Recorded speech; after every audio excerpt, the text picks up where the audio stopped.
एक बार की बात है, एक छोटे से गांव के पास एक घना जंगल था।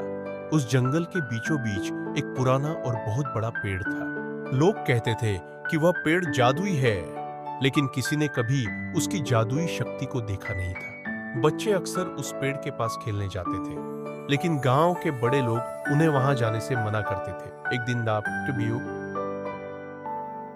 तीन दोस्त आर्यन, मीरा और विवेक उस पेड़ की सच्चाई जानने का फैसला करते हैं। वे जंगल में गए और पेड़ के पास पहुंचे।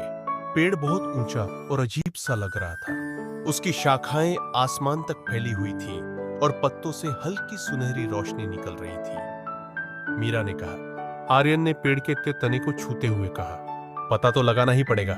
जैसे ही आर्यन ने पेड़ को छुआ, पेड़ ने हल्के से हिलना शुरू कर दिया।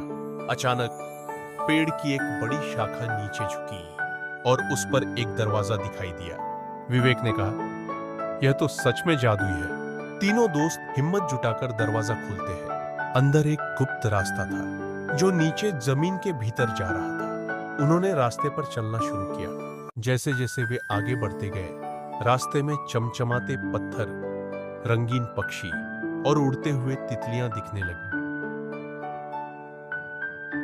आखिरकार वे एक विशाल कमरे में पहुंचे। वहां एक बूढ़ा आदमी बैठा था जो दिखने में जादूगर लग रहा था। उसने मुस्कुराते हुए कहा, बहुत बहादुर हो तुम लोग। मैं इस जादुई पेड़ का रक्षक हूं, लेकिन यहां तक पहुंचने वालों को एक परीक्षा देनी पड़ती है। अगर तुम इसे पास करोगे, सबसे कीमती चीज क्या है? सच्ची खुशी कहां मिलती है? दूसरों की मदद क्यों जरूरी है? मीरा ने कहा, सबसे कीमती चीज समय है। आर्यन ने कहा, सच्ची खुशी अपने दोस्तों और परिवार के साथ होती है।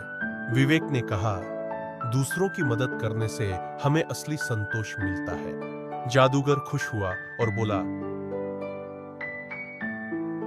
तुमने सही जवाब दिए हैं। यह पेड़ हमेशा तुम्हारी मदद करेगा, लेकिन याद रखना, इसकी शक्ति का इस्तेमाल केवल अच्छे कामों के लिए करना। जादूगर ने उन्हें एक छोटा सुनहरा बीज दिया और कहा, इसे अपने गांव में लगाओ। यह तुम्हारे गांव को खुशहाल बनाएगा। तीनों दोस्तों ने बीज को गांव में लगाया। कुछ ही दिनों में वहां एक सुंदर पेड़ उगाया जो फल, छाया और सुख शांति लाने लगा। गांव के लोग खुश हो गए और तीनों दोस्तों को उनकी बहादुरी के लिए धन्यवाद दिया। सीख, सच्ची ताकत बहादुरी, दोस्ती और दूसरों की मदद करने में है। अगर आपको यह कहानी पसंद आई हो तो हमारे चैनल को सब्सक्राइब करें और अगली कहानी के लिए जुड़े रहें।